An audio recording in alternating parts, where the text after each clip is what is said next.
अयोध्या में सालों का सपना साकार, राम मंदिर के शिखर पर पीएम ने लहराया धर्म ध्वज, मंदिर निर्माण के संपूर्ण होने की वैश्विक घोषणा।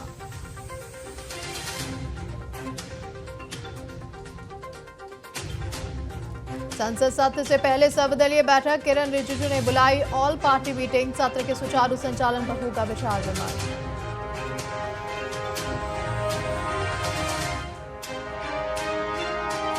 कर्नाटक में अफसरों पर गिरी गाज, 10 सरकारी अफसरों के यहां लोकायुक्त की छापेमारी, आय से अधिक संपत्ति मामले में एक्शन।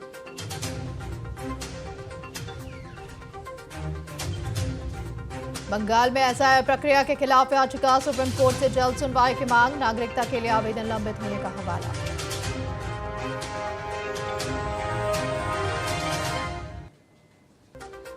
शंघाई एयरपोर्ट पर भारतीय महिला का उत्पीड़न, अरुणाचल प्रदेश की महिला को 18 घंटे तक रोका, भारत ने चीन से जताया विरोध।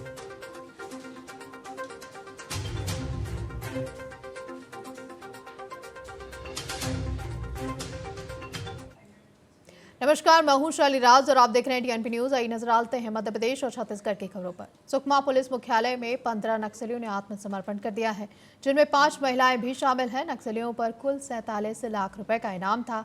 नक्सली अब हथियार छोड़ मुख्य धारा में शामिल हो गए हैं।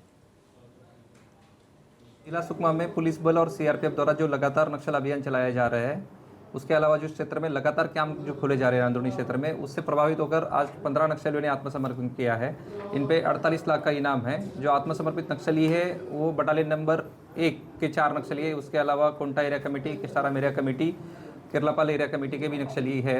मैं इस मौके पर सभी नक्सलियों से ये अपील करता हूँ कि जल्द से जल्द आत्मसमर्पण करके सरकार की जो पुनर्वास नीति है उसका लाभ उठाए। जो पता आया है वो नक्सलियों का जो मध्य प्रदेश, महाराष्ट्र, छत्तीसगढ़ एरिया है उस क्षेत्र का है।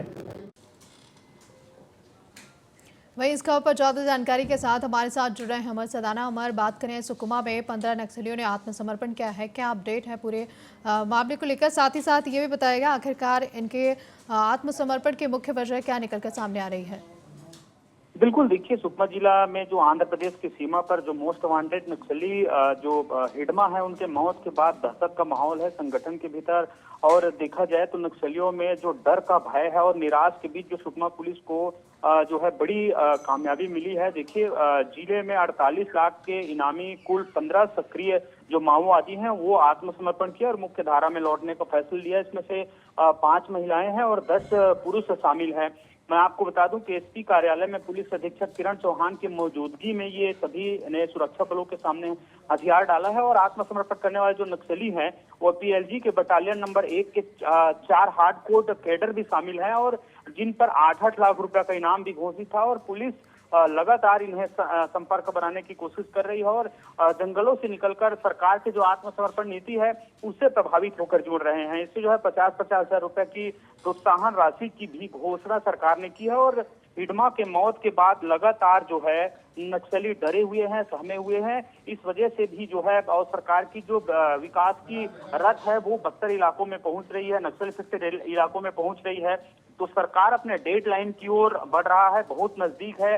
जब गृह मंत्री अमित शाह ने कहा था कि 31 मार्च 2026 तक नक्सलवाद को पूरे भारत में और छत्तीसगढ़ में समाप्त कर दी जाएगी, इसकी ओर जो है सरकार आगे बढ़ रही है और जवान जो है मुंह तोड़ जवाब भी दे रहे हैं। और खासकर जब हिडमा मारा गया था उसके बाद जो उनके संगठन है पीएलजी के जो बटालियन है वो नंबर 1 के जो नक्सली हैं वो सरेंडर किए हैं। ये बड़ी जो है कामयाबी मानी जा सकती है जवानों के लिए। और हमारे अगर बात करें राज्य सरकार की तरफ से आत्मसमर्पण और पुनर्वास नीति को लेकर, आखिरकार सरकार की तरफ से कौन कौन सी प्रभावी नीति बनाई जा रही है? बिल्कुल, निश्चित तौर पे प्रभावी नीति बनी हुई है सरकार की, क्योंकि जैसे ही आत्मसमर्पण नीति से, पुनर्वास नीति से नक्सली जुड़ते हैं तो उनको जांचा जाता है, परखा जाता है। और जो डीआरजी और सीआरपीएफ के जवान को जो जिम्मा होता है कि उन नक्सलियों को उनकी छानबीन की जाए, क्योंकि जब जंगल से आता है तो एक खतरा बना रहता है कि उनके जंगलों में रहने वाले अन्य नक्सली उनके साथी है, उनके साथ संपर्क तो नहीं है। इन सारे तथ्यों को समझ के, जांच के, उसके बाद ही इनको आत्मसमर्पण नीति से जोड़ा जाता है। उसके बाद इनको आवास प्रदान की जाती है और 50-50 हजार रुपए की सहायता राशि प्रदान की जाती है। इनके राशन कार्ड और डॉक्यूमेंटेशन आपने पिछले बार देखा होगा कि प्रदेश के गृह मंत्री खुद जाके कैंप में जो आत्मसमर्पित जो नक्सली हैं उनके बीच जाके उनके डॉक्यूमेंटेशन पूरा करवाया जा रहा है और लगातार जो समर्पण कर दिए हैं और सरकार के जो फायदा लेना चाहते हैं उनके बीच जाकर गृह मंत्री जो है संवाद कर रहे हैं और लगातार वही उनको अमर, बात की अपडेटेड जाए कर रहे जितने हैं। भी नक्सलियों ने आत्मसमर्पण किया है, आखिरकार आगे इनके लिए क्या और नीति बनाए गए हैं? क्या रोजगार के मुख्य इनको उपलब्धि प्राप्त की कराई जाएगी? क्या इनको रोजगार प्राप्त कराया जाएगा जिससे इनका जीवन यापन आगे हो सके? बिल्कुल शालिनी, सरकार इनके लिए रोड मैप बना के रखी है कि जैसे ही वो आत्मसमर्पित होते हैं उसके बाद भी तरह तरह के उनको जो है रोजगार के अवसर दिए जाएंगे। देखिए, जब राशन कार्ड बनती है तो उनको सरकार के जो राशन है उनकी भी फायदा मिलता है। जब आवास मिल जाता है तो उनके घर जो बच्चे पढ़ाई करने वाले हैं उनको भी सरकार अपने हैंडल में लेके निःशुल्क पढ़ाई कराती है। और दूसरी सबसे बड़ी चीज ये है कि सरकार लगातार इनके लिए प्रयास कर रही है। सरकार तो चाह रही है कि शांति वार्ता हो और प्रदेश में शांति अमन चैन लौटे और उन एरियो में जहां विकास ठप पड़ी थी उन एरियो में सबसे ज्यादा विकास हो। चलिए अमर, नजर बना के रखिए। बहुत बहुत शुक्रिया तमाम जानकारी देने के लिए, हमारे साथ जुड़ने के लिए। दिल्ली में छत्तीसगढ़ इन्वेस्टर कनेक्ट कार्यक्रम के तहत मुख्यमंत्री श्री विष्णुदेव साय की 1-to-1 मुलाकातें शुरू हो गई हैं। जेके लक्ष्मी सीमेंट ने छत्तीसगढ़ में विस्तार और नए निवेश अवसरों में रुचि दिखाई है। मुलाकात के दौरान कंपनी के प्रतिनिधियों ने छत्तीसगढ़ में अपने प्लान का कार्य बढ़ाने और नए निवेश अवसरों की खोज में गहरी रुचि दिखाई है। मुख्यमंत्री विष्णुदेव साय ने निवेशकों को राज्य की नई औद्योगिक नीति, स्थिर और सुरक्षित वातावरण और तेजी से विकसित हो रहे औद्योगिक ढांचे की पूरी जानकारी दी है।